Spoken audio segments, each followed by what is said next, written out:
네, 이 시간에는 살아있는 믿음이라는 제목을 가지고 함께 말씀을 나누도록 하겠습니다. 영화 같은 데 보면요, 연애하는 장면들이 나올 때 남자들이 이런 말을, 이런 약속을 하는 경우를 우리가 보게 됩니다. 내가 돈 벌면 다 해줄게, 이런 거죠. 내가 돈 벌면 다이아몬드 반지도 사주고 시계도 사주고 핸드백도 사주고 다 얘기를 해요. 그럼 여러분 어떻습니까? 그런 장면 딱 나오면 대충 그 관계의 결말이 예상이 되죠. 이 여자가 마음고생을 심하게 하다가 결국은 끝이 좋지 않는, 그러니까 허풍쟁이 남자를 만난 것이죠. 여러분, 그런 생각이 들어요. 지금 내가 아무것도 하지 않으면 있어도 결국 아무것도 하지 않게 됩니다. 만약에 사랑하는 마음이 있다면 그 순간 작은 것으로라도 표현을 하겠죠. 그런 마음들이 커져서 내가 넉넉했을 때 그걸 가지고 또 하게 되는 것입니다. 자, 이런 공수표를 남발하는 이런 사람들 우리가 허풍쟁이라고 얘기를 많이 하는데, 오늘 본문을 보니까 허풍쟁이 여러 사람이 나오는데 그 중에 아주 대표적인 허풍쟁이가 하나 나오죠. 바로 베드로입니다. 여러분, 베드로를 허풍쟁이라고 하다니, 여러분, 그런데 우리가 허풍쟁이라고 얘기할 때 그가 말한 것에 비해서 결과가 형편없으면 우리는 그 사람에 대해서 허풍쟁이라고 얘기를 하죠. 오늘 베드로는 선한 의도를 가지고, 물론 예수 그리스도를 지키겠다는 그런 열망 하나로 그가 행했기 때문에 그가 나쁘다 이런 의도로 한 것은 아니지만 결과적으로 보면 그는 허풍쟁이였다라고 우리가 볼 수 있는데요. 오늘 이 베드로의 이야기를 보면서 우리가 허풍 떠는 믿음이 아니려면 어떻게 해야 되는지 함께 고민해보는 귀한 시간 되었으면 좋겠습니다. 오늘 본문의 이야기를 우리가 잠깐 하자면 이렇습니다. 예수님은 제자들과 마지막 만찬을 하신 뒤에 이제 집을 나서셔서 감람산에 오르셨습니다. 감람산에 오르셔서 이제 12제자와 함께 말씀을 나누셨는데, 그때 뭐라고 얘기하십니까? 27절의 말씀이죠. 너희가 다 나를 버리리라, 이것이 예언된 일이다라는 것을 얘기합니다. 그런데 이 이야기를 듣고 이 모든 제자들이 흥분했을 거예요. 그동안 예수님을 모셔온 그런 것도 있고 예수님과 우리의 관계가 있는데 어떻게 우리가 하나같이 예수님을 버리고 도망갈 수가 있겠습니까? 이 다혈질인 베드로가 먼저 나서서 얘기를 합니다. 다 버릴지라도 나는 그리하지 않겠나이다. 그런데 여기서 베드로의 말이 다른 사람들의 분노를 야기할 수 있는 그런 말입니다. 다 버릴지라도 이렇게 얘기하잖아요. 그러니까 다른 제자들과 자신을 이 말 한마디를 통해서 좀 구별하는 거예요. 다른 사람들을 조금 격화시키고 자기를 좀 높이는, 그래서 나는 주님을 버리지 않겠습니다 라고 얘기하는 거예요. 그런데 이 우쭐에 있는 베드로에게 예수님께서 말씀하십니다. 내가 진실로 내게 이르노니 오늘 이 밤 닭이 2번 울기 전에 내가 나를 3번 부인할 것이다, 이렇게 말씀하셔요. 아마 베드로는 그 뒤에 이야기가 기록되어 있지 않지만 속으로 무슨 생각을 했을까라고 생각해 보면, 두고 보십시오, 제가 정말 배신을 하나 안 하나 한번 두고 보십시오 라고 생각을 하지 않았을까, 이런 생각을 해봅니다. 그런데 여러분, 베드로가 과연 예수님께 한 이 약속을 지켰는가라는 거예요. 지켰는가? 물론 예수님께서 잡혀가실 때 베드로가 다른 제자들과는 다르게 꿈틀하는 그런 모습이 보이죠. 말고의 귀를 칼로 잘라버리죠. 그렇게 대드는 모습을 보이는 것이죠. 그런데 결국 예수님 말씀대로 됐잖아요. 함께 도망갔습니다. 예수님을 부인했습니다. 이런 일들이 있었다는 거예요. 자, 우리는 그래도 대제사장의 종 말고의 귀를 자르는 그런 모습이라든지, 또 다른 제자들 다 도망갔을 때 대제사장의 뜰까지, 그 위험한 곳까지 함께 예수와 가줬던 그런 베드로의 믿음이 참 대단한 것 아니냐.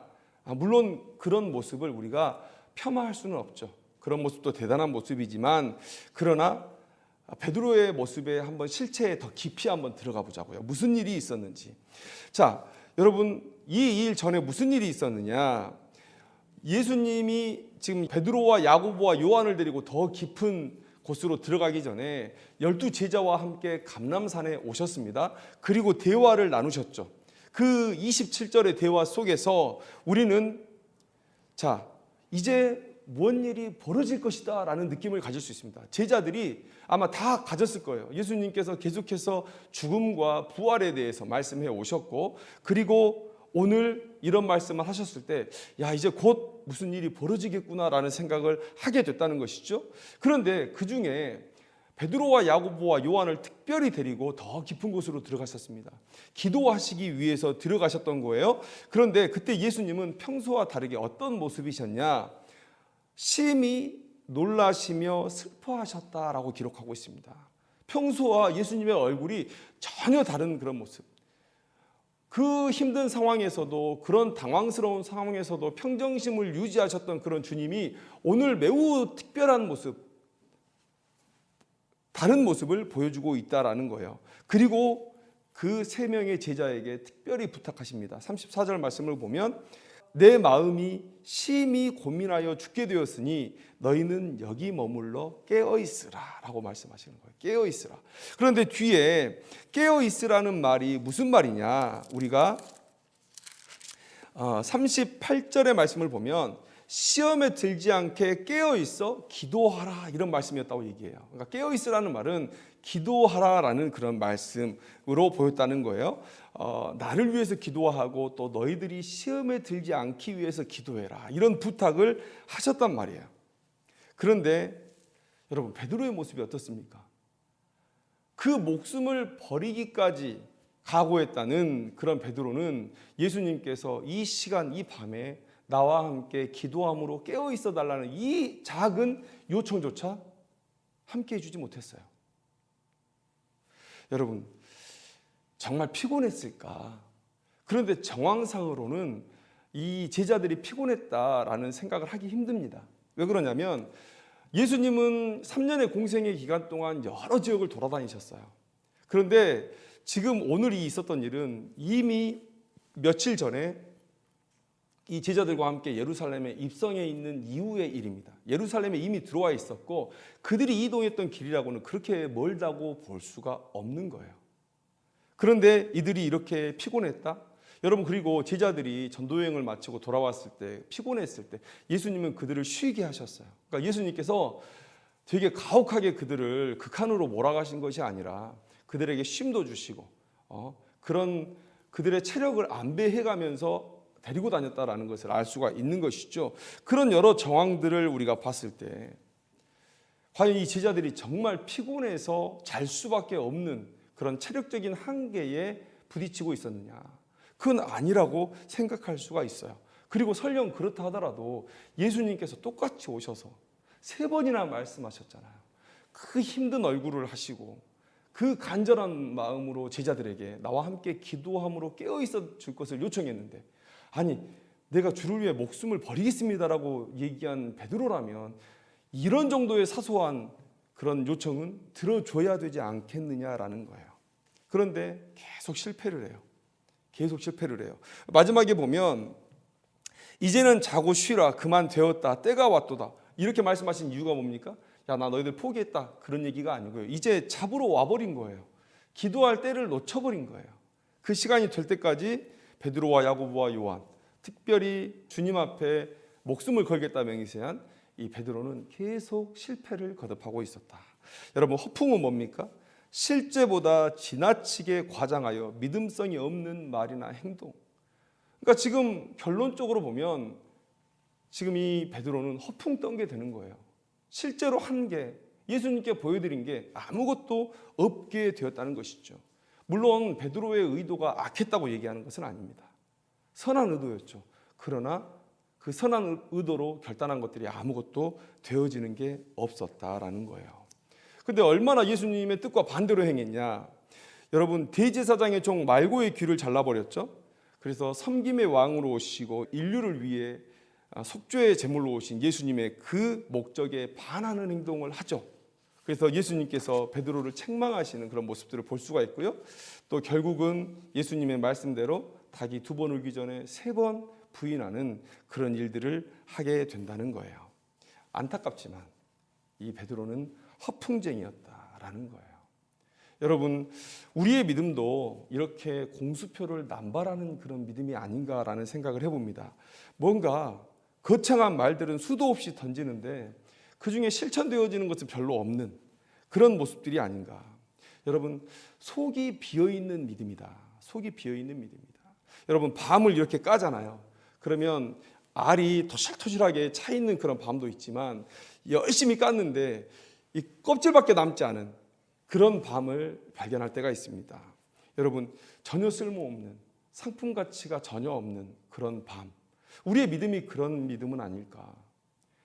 하나님께서 까봤는데 결국은 여러분, 우리의 시련이 우리의 믿음을 드러나게 할 텐데 그 시련 가운데 우리의 믿음을 딱 깠더니 아무것도 없는 거예요. 다 도망가 버리고, 다 불순종해 버리고, 다 공수표만 남발하고 그냥 허풍쟁이 믿음이었을 뿐인 거예요. 베드로처럼 이렇게 진짜 대단한 헌신을 약속했지만 막상 시련이 닥쳤을 때 그 결정적인 순간에는 다 놓고 도망가는 그런 모습들. 여러분, 야고보서 2장 20절 말씀에 이런 말씀이 있습니다. 아, 허탄한 사람아, 행함이 없는 믿음이 헛것인 줄을 알고자 하느냐. 행함이 없는 믿음이 헛것이라고 이렇게 말씀하고 있다는 거예요. 여러분, 왜 이렇게 허풍을 떨까? 이제 베드로와 다른 얘기를 좀 해보고 싶어요. 우리의 관점에서 한번 이 허풍에 대해서 얘기를 해보고 싶습니다. 아까도 우리 계속 말씀드렸지만 베드로는 선한 의도를 가지고 그러했다고 말씀드렸는데 우리는 왜 이렇게 허풍을 떨고 공수표를 던지고 있을까? 첫째는 나의 믿음을 자랑하고 싶기 때문이겠죠. 우리는 사회적 동물이라고 합니다. 다른 사람들의 인정을 먹고 살아요.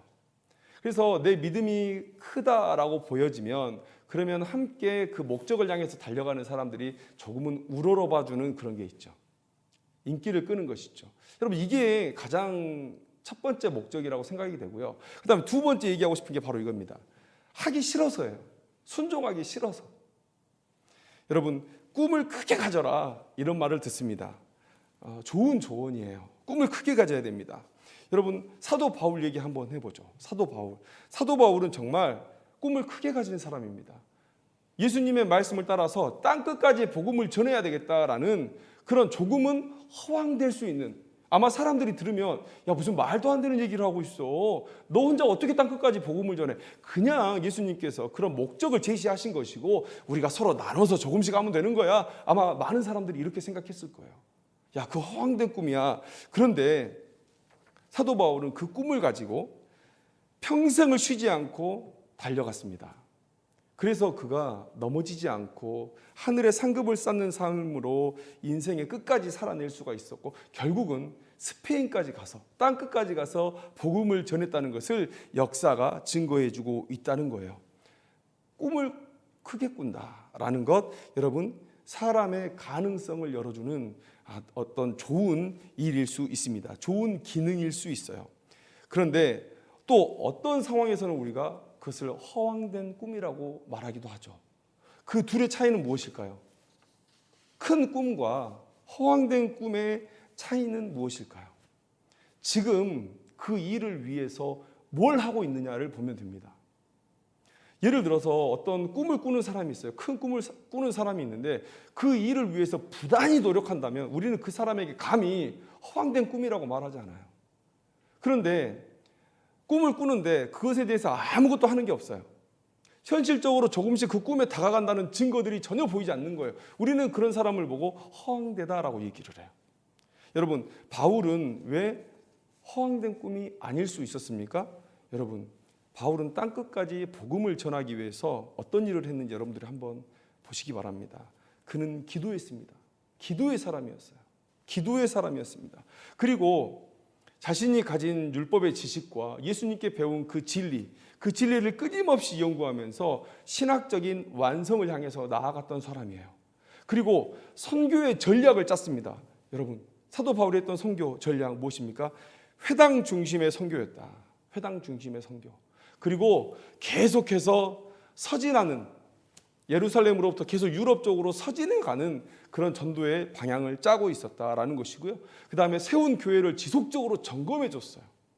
찾아갔고 서신을 보냈고 그들을 어떻게든 세워주려고, 관리해 주려고 노력했던 사람이에요. 그리고 그렇게 이미 세웠던 교회를 선교의 전진기지를 삼아서 함께 동역해서 선교를 이루었던 사람이에요. 이런 전략을 짰던 사람이라는 거예요. 그리고 그는 이제 모든 소망이 다 끊어져 버렸다라고 생각할 수 있을, 옥에 갇혀 있는 그 순간에도 자신의 선교가 끝나지 않았다는 확신을 가지고 있었어요.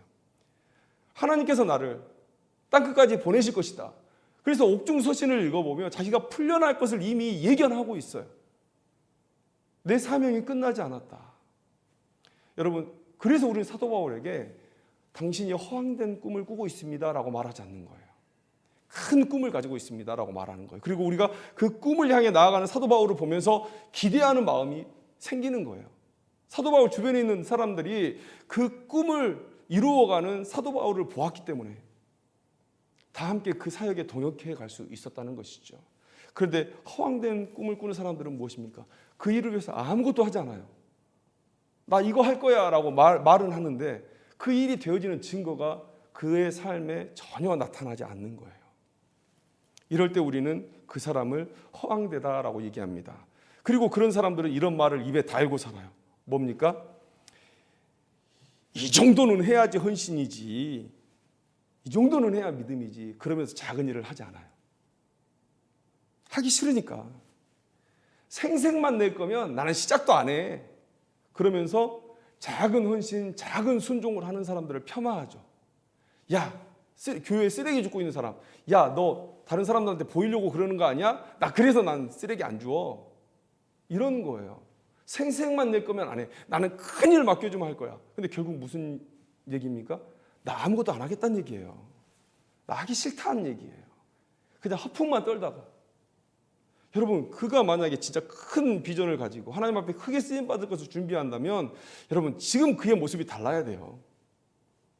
그런데 아무것도 하지 않고 그냥 나에게 큰 일이 주어지면, 내 수준에 맞는 일이 주어지면 헌신할 거야 라는 이런 공수표만 남발하고 있는 거예요. 왜요? 다른 사람에게 나 믿음 괜찮지라고 인정받고 싶어서, 교회에서 소외받고 싶지 않아서 아무것도 안 하겠다는 얘기죠. 여러분, 그러면 우리는 이런 허풍쟁이 믿음이 되지 않기 위해서 우리 어떻게 해야 되냐? 그걸 한번 우리가 생각해 보기를 원해요. 첫째는 교만을 버려라. 여러분, 베드로의 이 믿음의 고백, 이것이 공수표였던 이유가 무엇이냐? 그가 자신의 믿음을 너무 파악하지 못했다, 제대로 파악하지 못했다라는 것이에요. 여러분, 우리가 교만을 얘기할 때 하나님의 영광을 차지하면 그건 교만입니다. 그런데 또 우리가 어떤 교만이 있냐면 내 믿음에 대한 과대평가라는 것, 내 자신에 대해서 과대평가하는 것, 이것도 교만이에요. 자기가 가진 건 아무것도 없는데 나는 이 정도 할 수 있어 라고 얘기하는 것, 이것도 교만입니다. 여러분, 아직 베드로는 예수님께 목숨을 걸 정도의 믿음의 수준에 있지 않았다라는 거예요. 왜 예수님께서 38절의 말씀에 시험에 들지 않게 기도하라 라고 말씀하셨는가? 앞으로 베드로에게 닥칠 시험이 어떤 것이었길래 이런 말씀을 하셨는가? 여러분, 이미 앞에서 말씀해 주셨잖아요. 베드로에게는 이미 예수님이 말씀하신 대로 예수님을 부인해야 되나 아니면 예수님을 끝까지 붙들어야 되나 라는 이 갈래길에 서는 시험이 있을 것이다, 예수님께서 이미 말씀해 주셨어요. 여러분, 이거 너무 심각한 시험 아닙니까?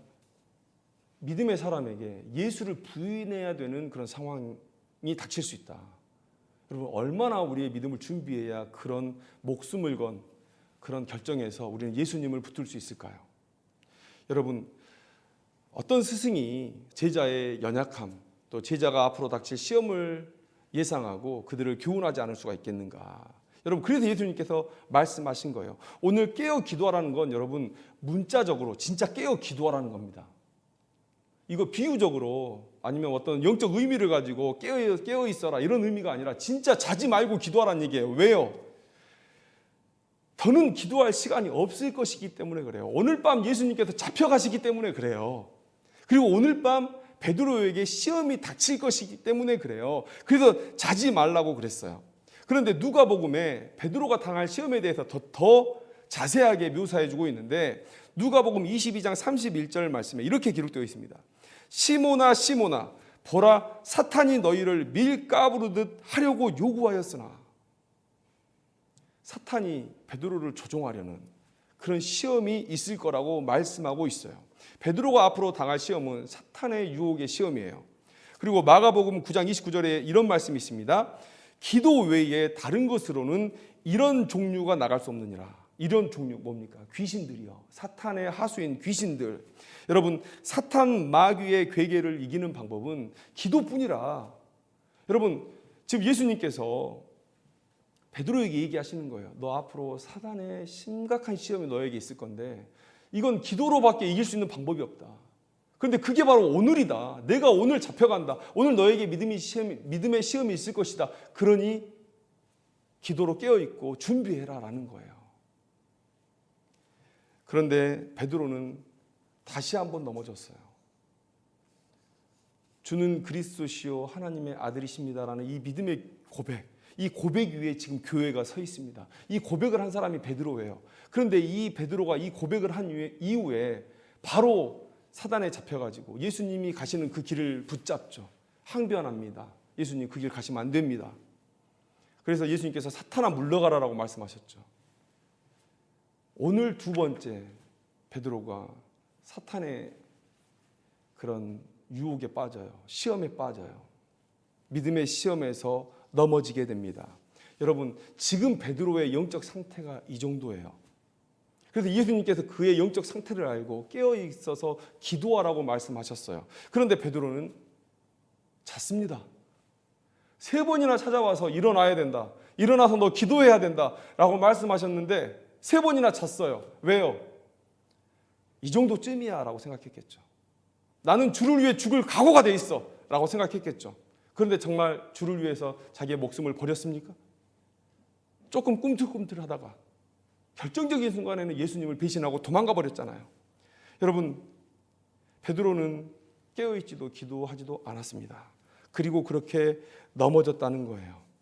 여러분, 말고의 귀를 잘라서 예수님을 지키려고 했다고요? 여러분, 예수님께서 이 행동을 뭐라고 평가하신 줄 아십니까?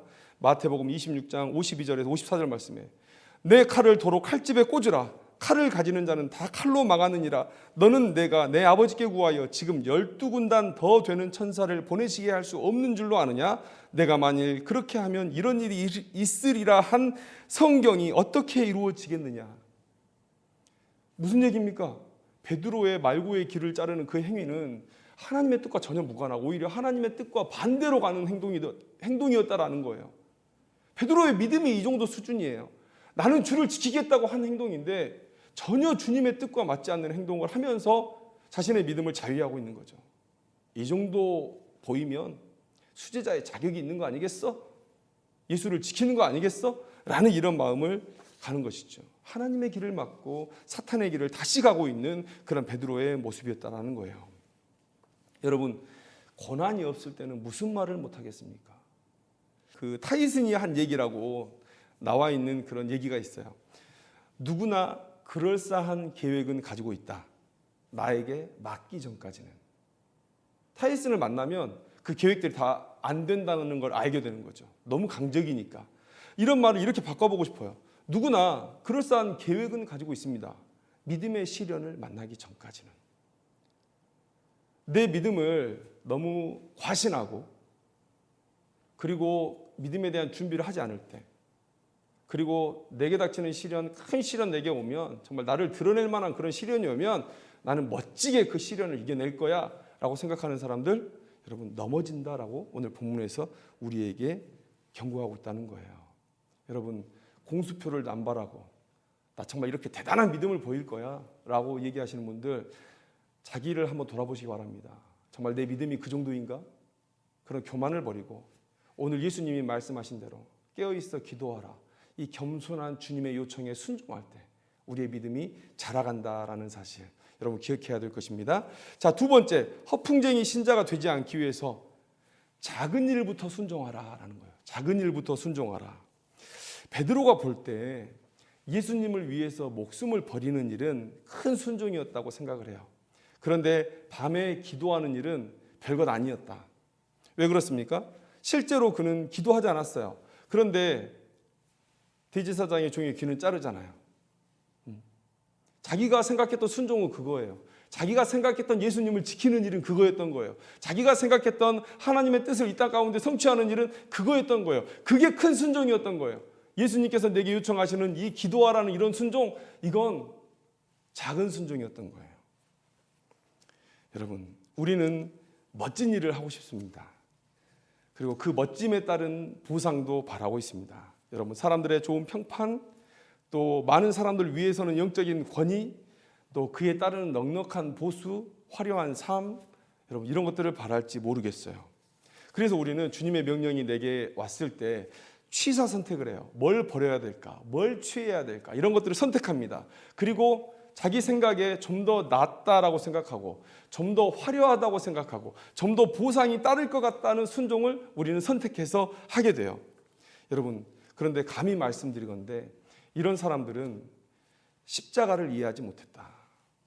예수님의 삶을 이해하지 못했다라고 말씀드리고 싶어요.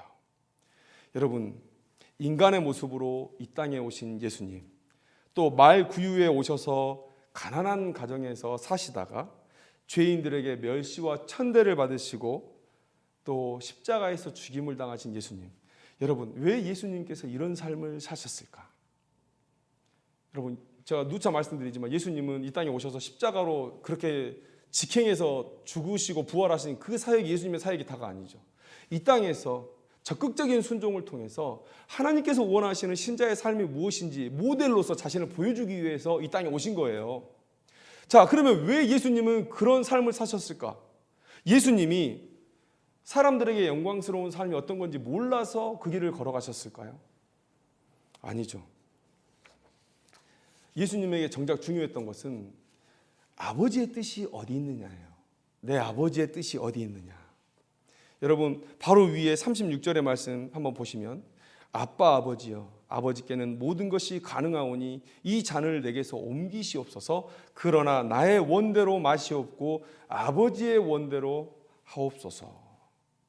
예수님에게 중요한 것은 이 세상의 영광이 아니었어요. 나의 안위가 아니었어요.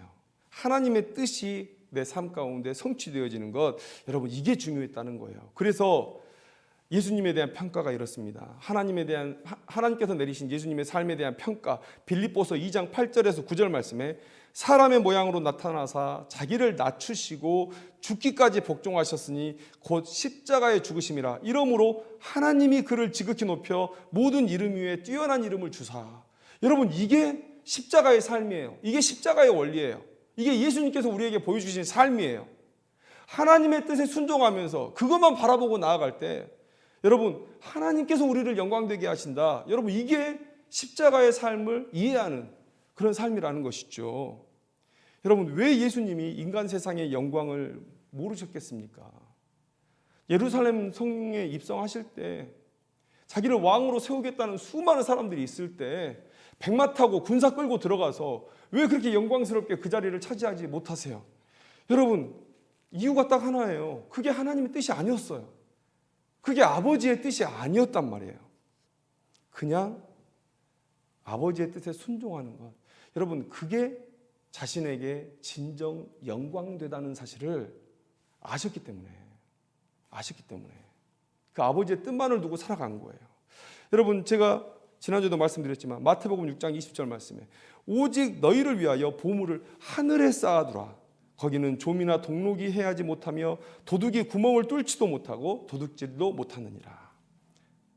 반대로 얘기하면 이 세상의 영광은 좀이나 동록이 해하고 도둑질을 당하는 거예요. 언제 없어져도 다 없어져 버릴 것들이라는 거예요. 절대 쌓을 수 없고 모을 수 없는 것들이라는 거예요. 그런데 우리가 아버지의 뜻을 따라서 순종하는 삶은 아버지께서 우리의 삶을 판단하시고 그 삶에 대한 상을, 보상을 하늘에 차곡차곡 쌓아주시는데 그것은 영원할 것이고 누구도 그것을 탐내서 가져갈 수 없다. 여러분, 예수님도 이 사실을 너무 잘 아시는 것이죠. 그래서 그렇게 사신 것이고 너희들도 그렇게 살아야 된다라고 우리에게 말씀해주고 계신 거예요. 우리가 생각할 때 영광된 순종을 해야 되겠다. 뭔가 사람들에게 인기를 끌만한 순종을 해야 되겠다. 나에게 뭔가 많은 보수가 따르는 그런 일들을 해야 되겠다. 여러분, 이것은 아직 십자가의 원리를 모르는 거예요. 예수님의 삶의 원리를 따라가지 않는 것입니다. 여러분, 우리는 하나님께서 맡기신 일에 대해서 경중을 따질 이유도 없고 권한도 없고 여유도 없어요. 그냥 주시는 그 일에 순종하면 되는 것입니다. 오늘 베드로에게 예수님께서 말씀하셨죠. 예수님께서 베드로의 처지 상황을 다 알고 말씀하신 거예요. 지금 베드로에게 이게 필요하다. 여러분, 우리가 왜 학교에서 1학년부터 6학년까지 또 중학교, 고등학교의 과정들을 만들어냅니까? 이 단계를 밟아야 그 다음 단계로 나아가고 이 단계를 밟아야 그 다음 단계로 나아가요. 하나님께서 특별한 이유로 월반을 시키실 때가 있죠. 믿음의 사람들 중에 하나님께서 특별히 역사하셔서 월반을 시키시는 경우가 있어요. 뭐 기드온이라든지 뭐 모세라든지 그렇게 추락했던 삶을 끄집어 올려가지고 하나님께서 쓰셔요. 그러나 이 삶을 그냥 그 밑이 텅 빈 상태로 놔두느냐? 그렇지 않으신다는 거예요. 계속 가르치고 계속 경험케 하셔서 결국 그 아래에 있는 믿음의 내용을 다 채워야만 흔들리지 않는 믿음의 반석 위에 굳게 서서 살아갈 수 있다라는 것이죠. 우리도 마찬가지예요. 하나님께서 내게 작은 일을 맡기실 때 그 이유가 있으신 겁니다. 하나님의 나라의 성취를 위해서 반드시 그 일이 필요하고 또 나의 믿음의 성장을 위해서 반드시 그 일이 필요한 거예요. 오늘 베드로에게 그가 생각했던 작은 순종이 필요한 이유가 있었잖아요. 지금 베드로는 사탄과 맞서야 되는데 그 시험을 이기는 유일한 길은 기도뿐이라. 그리고 이제 기도할 시간이 없는 거예요. 예수님께서 잡혀가시고 베드로의 시험이 바로 오늘이에요. 그러니까 지금 깨어 있어야 되고 지금 기도해야 되는 것이죠. 여러분, 주님께서 명령하신 거예요. 그 경중을 따질 이유가 없어요. 여유도 없어요. 우리에게 권한도 없습니다. 그냥 순종하면 되는 것이에요. 작은 일에 순종하지 않는 사람 큰일 맡길 수 없습니다. 마태복음 25장 21절에 그 주인이 이르되 잘하였도다 착하고 충성된 종아 내가 적은 일에 충성하였음에 내가 많은 것을 내게 맡기리니 내 주인의 즐거움에 참여할지어다. 여러분, 이게 주님께서 우리에게 일을 맡기시는 순서라는 거예요. 베드로의 선한 마음을 모르는 바는 아닙니다. 그리고 베드로에게도 믿음이 성장할 수 있는 시간이 필요했겠죠. 그러나 결과적으로 볼 때 그의 마음이 선했다 하더라도 결과적으로 볼 때 그의 말은 다 공수표가 되었고 허풍쟁이가 되어버렸다. 여러분,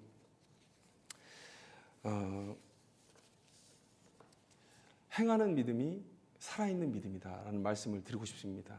여러분, 공수표 남발하고 정말 원대한 계획을 얘기하면서 지금 아무것도 하지 않는 것, 여러분, 이건 죽은 믿음이에요. 하나님께 핑계를 대는 것입니다.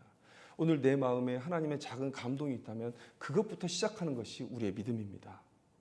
진짜 말 그대로 교회에 쓰레기 하나를 줍는 것이 우리에게 부르신 하나님의 부르심일 수 있어요. 우리를 부르신 하나님의 부르심일 수 있습니다.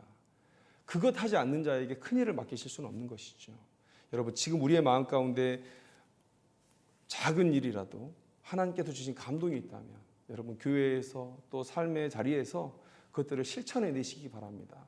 그렇게 우리의 믿음은 성장할 것이고 하나님께서 여러분들에게 더 큰 일을 맡기실 것이고 큰 즐거움에 참여하실 수 있도록 여러분들을 초청하실 것입니다. 여러분, 그렇게 점점 더 큰 믿음의 분량으로 자라나서 목숨을 드리겠다는 이 베드로의 믿음의 고백이 여러분들의 삶에서 또 저의 삶에서 성취되는 그런 놀라운 기쁨이 우리 가운데 넘치기를 소망합니다. 기도하겠습니다.